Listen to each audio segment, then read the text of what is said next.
কটা বাজে? 10টা। তোমাকে বলেছিলাম না 6টার মধ্যে বাড়িতে আসতে?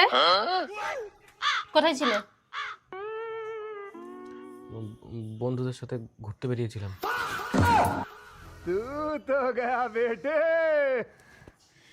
ঠিক আছে, ফ্রেশ হয়ে না, আমি খেতে দিচ্ছি। আমি খাবো না। কেন? বাইরে থেকে খেয়ে এসেছি।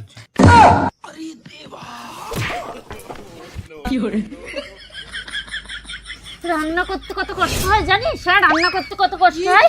আমি রান্না জানি না, তবুও তোর জন্য ইউটিউব দেখে দেখে আমি রান্না করি। আর তুই বন্ধুদের সাথে বাইরে গিলে আসবি। হ্যাঁ, বন্ধুদের সাথে বাইরে গিলে আসবি আর বাড়ি এসে বলবি খাবো না। তুই খাবি না তো তোর চোদ্দ গুষ্টি খাবে। হ্যাঁ, তোর চোদ্দ গুষ্টি খাবে। আমি এত কষ্ট করে ওনার জন্য রান্না করবো আর উনি খাবে না। হ্যাঁ, গেল আকার গেল গেল গেল বলছি, গেল গেল।